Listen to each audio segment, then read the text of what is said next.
She said, let's just be friends. After 2 years together. I said perfect.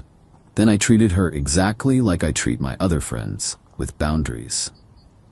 She discovered what just friends really meant when I started dating her best friend. Original post I, 27 male, got the let's just be friends speech from my girlfriend Tara, 26, 3 weeks ago. We'd been together for 2 years, lived together for 1. I thought we were solid, talking about future plans, her sister's wedding next summer where I was supposed to be her +1, the whole thing. Then on a random Thursday evening, she sits me down. We need to talk. Me already knowing where this was heading. Okay. I love you, but I'm not in love with you anymore. I think we should transition to being friends. Transition? Yeah, you know. We get along so well, have the same friend group, similar interests. We'd make amazing friends. But not amazing partners? Looking uncomfortable. It's not like that. I just need to find myself, explore who I am outside of us. But I don't want to lose you completely. Me, so you want to break up but keep me around? When you say it like that, it sounds bad. I just think we're better as friends. We can still hang out, still be part of each other's lives. Here's what killed me. She said all this while already having packed a bag. Her friend Marissa was picking her up in an hour. She'd planned this whole thing out, down to having somewhere to stay. You've already got an exit strategy. I knew you'd be upset. Marissa said I could crash with her while we figure out the living situation. The living situation? Well, yeah, we'll need to sort out the apartment. But there's no rush. We're adults, we're friends, we can make this work. I sat there for a minute, processing. 2 years, living together, talking about kids someday. Now she wants to be buddies? Okay. Surprised? Okay. Yeah, let's be friends. You're right, we should be able to make this work as adults. She actually smiled, relieved. Like I'd just agreed to her perfect plan where she gets to dump me but keep all the benefits of having me in her life. Oh, thank God. I was so worried you'd hate me or make this difficult. See? This is why we're perfect as friends. She left that night. Marissa picked her up, gave me this pitying look like I was some kicked puppy. I just waved. The next morning, I did exactly what Tara asked. I treated her like a friend. And that's when I learned she had a very different definition of friendship than I did. First text came at 7 a.m. Tara, hey, hope you slept okay. Could you drop off my work laptop? I forgot it in the rush. Me, sure, I'll leave it at the front desk of your office Monday. Can't you bring it by Marissa's? I need it for the weekend. I've got plans. Monday works better for me. Plans? What plans? Friend stuff. She didn't like that, but what was she gonna say? We're just friends now. Friends don't drop everything for each other. Saturday, she texted again. Hey, Marissa and I are going to that new brunch place. Wanna come? Thanks, but I'm good. Have fun. Come on, we always do Saturday brunch. That was when we were dating. Enjoy your meal. 2 hours later. This is weird. Why are you being like this? Like what? Distant. Cold. I'm being friendly. Literally what you asked for. Update 1. Week 2 of friendship, and Tara was starting to crack. See, when she said let's be friends, what she meant was let's keep everything exactly the same minus the romance. What I heard was let's have appropriate boundaries like I do with all my other friends. She showed up at the apartment on Tuesday while I was at work. Still had her key. Helped herself to groceries, did some laundry, even took a shower. Left me a note. Borrowed some stuff, hope that's cool. I texted her. Me, hey, noticed you came by. I'll need the key back when you get a chance. What? Why? My friends don't have keys to my place. But I still have stuff there. We can arrange times for you to get your things, just like friends do when they need to pick stuff up. This is ridiculous. We live together. We used to live together. Now we're friends. Different relationship, different boundaries. She came by that evening furious. You changed the locks. Me, no, just rekeyed them. Gave notice you no longer live here. Here's a box of your immediate stuff. I can't believe you're being so petty. Petty? I'm treating you exactly like I treat my friends. None of them have keys to my place. But I'm not just any friend. According to you, that's exactly what you are.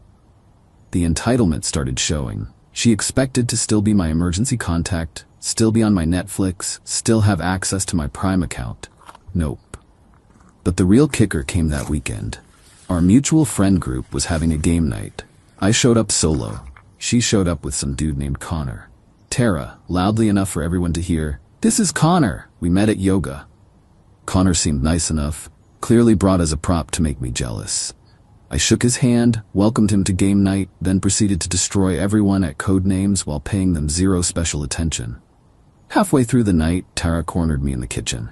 "Tara, you don't even care that I'm here with someone else." Me, why would I? We're friends. Friends date people. You're not even a little jealous? Are you jealous when your other friends date people? That's different. How? She couldn't answer, because there was no answer that didn't admit she wanted me to pine for her while she found herself. But the best part? Her bestie Marissa had been extra friendly all night. Kept finding excuses to talk to me, laugh at my jokes, touch my arm. I wasn't trying to make anything happen, just being my normal self without Tara's shadow. Next morning, Tara texts, "Tara, what was that with you and Marissa?" What was what? You know what? The flirting. We were just talking. Friends talk.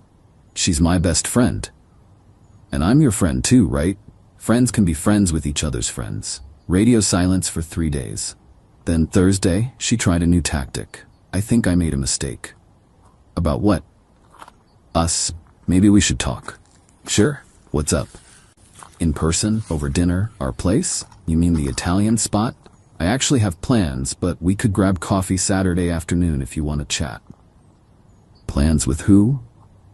Does it matter? Friends don't need to report their schedules to each other. Is it Marissa? Coffee Saturday or no?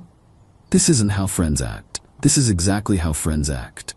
You're thinking of how boyfriends act. Common mistake. Update 2. 3 weeks in and Tara's finding herself journey was not going as planned. Connor from yoga ghosted her after 2 dates. Turns out he wasn't interested in being anyone's rebound. Meanwhile, I was living my best life as a single dude with excellent boundaries.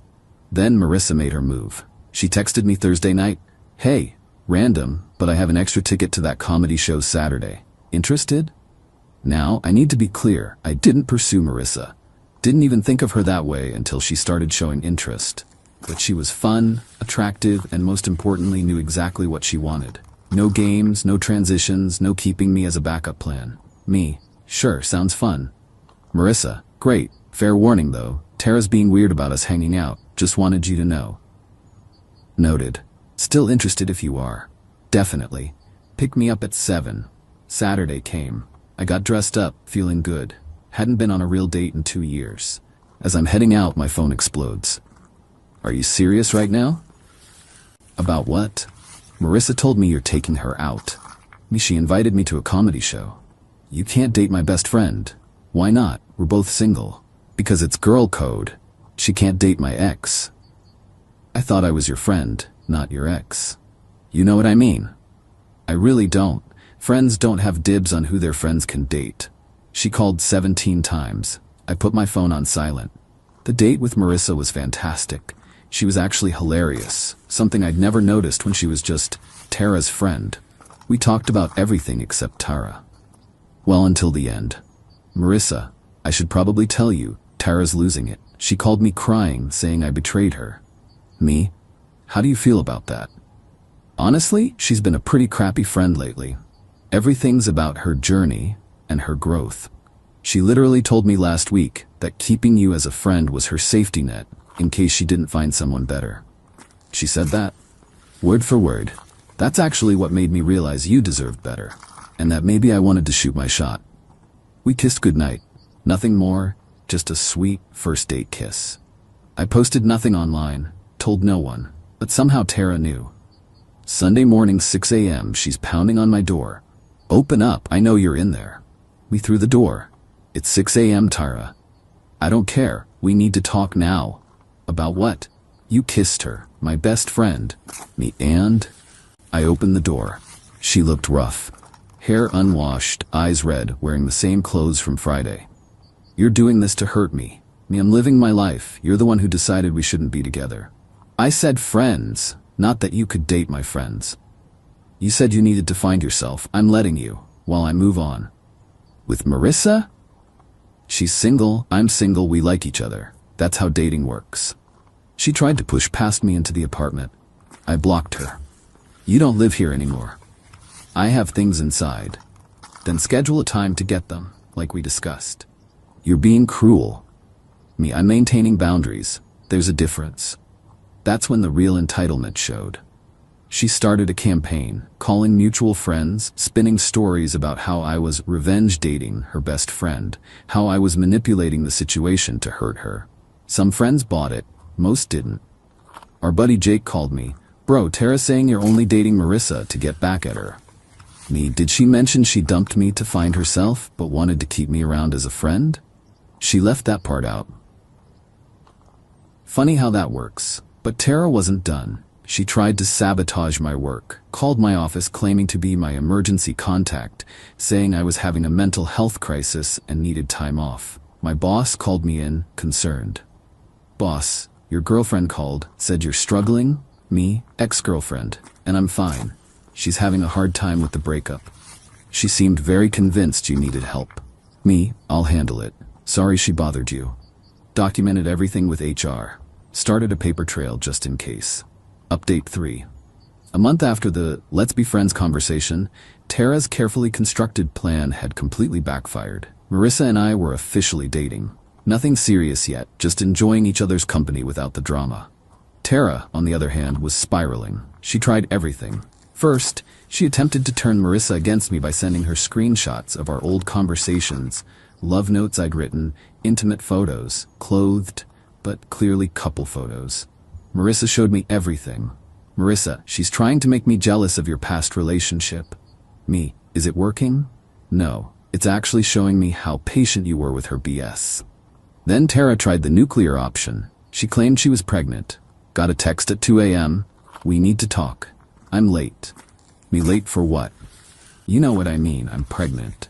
Congratulations, who's the father? Are you serious? You. Interesting, considering we haven't had sex in 2 months. It can take time to show up. And you've been with how many guys since then?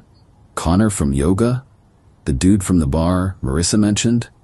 I can't believe you're accusing me of lying. Me, I'm not accusing. I'm doing math. If you're pregnant and think it might be mine, let's handle this properly. Doctor's appointment, paternity test when possible. Radio silence. Next day, she texts. False alarm, got my period.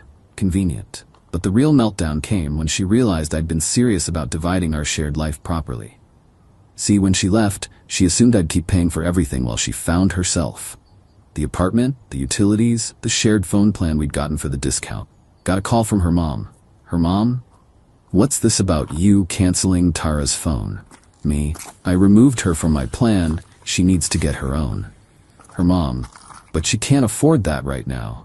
Then she should have thought about that before ending our relationship. You're being petty. After 2 years. I'm being practical.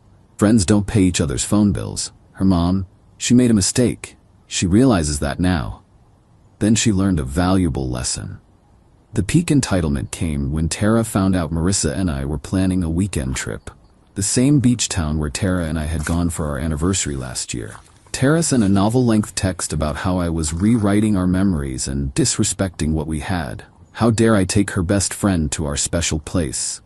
Me, it's a public beach. You don't own it. You know what you're doing? Yeah, taking my girlfriend on a nice weekend trip. She's not your girlfriend. She's my friend.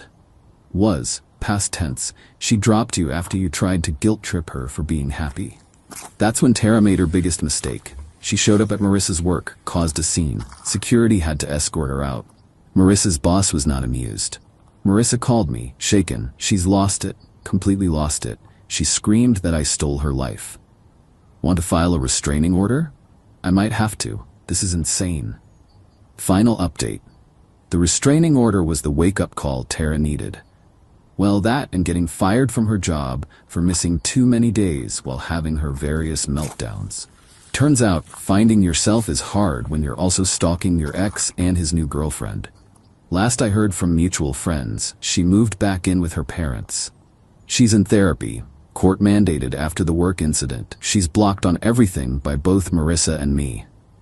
Connor from yoga is dating someone else and posts about it constantly. She works part-time at a bookstore now, Qley.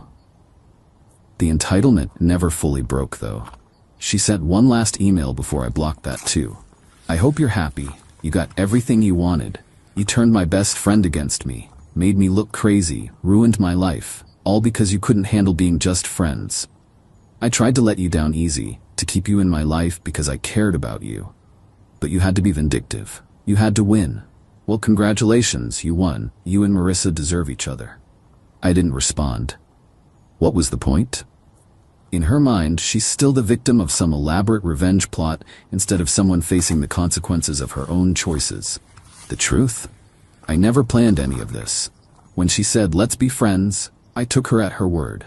I treated her exactly like I treat my friends, with boundaries, respect, and appropriate distance. The fact that she couldn't handle that says everything about what she really wanted. She wanted me to pine, to beg, to wait around while she played the field. She wanted the emotional security of knowing I was there while she looked for something better.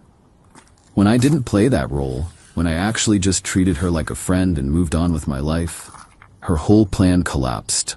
Marissa and I are still together. It's been good, drama-free, honest, adult. We joke sometimes about the insane way we got together, but mostly we just enjoy each other. Turns out dating someone who knows what they want is refreshing. My advice? When someone says they want to be just friends after a serious relationship, believe them. Then actually treat them like a friend. Nothing more, nothing less. Set boundaries, move on, live your life. Because here's the thing, real friends want you to be happy. They don't expect you to sit in limbo while they figure things out. They don't feel entitled to boyfriend privileges with a friend label. Tara wanted all the benefits of a relationship without any of the commitment. She wanted me to be her backup plan, her safety net, her emotional support, while she explored other options. When I refused to play that role, when I took her at her word and treated her like just another friend, reality hit hard. The best part? I didn't do anything vindictive. Didn't seek out Marissa to hurt Tara. Didn't blast her on social media. Didn't try to turn people against her. I just lived my life, set healthy boundaries, pursued someone who actually wanted to be with me. Tara's downfall was entirely self-inflicted. She ended our relationship. She tried to keep me as a backup. She freaked out when I moved on. She harassed her best friend. She made scenes at work. She tried to manipulate everyone around her. All I did was exactly what she asked. I treated her like a friend. Turns out, that was the cruelest thing I could have done. Not because I meant it to be cruel, but because it forced her to face the reality of her choice. When you dump someone but expect them to act like they're still devoted to you, actual friendship feels like punishment. But it's not. It's just friendship. The thing she said she wanted. Funny how that works.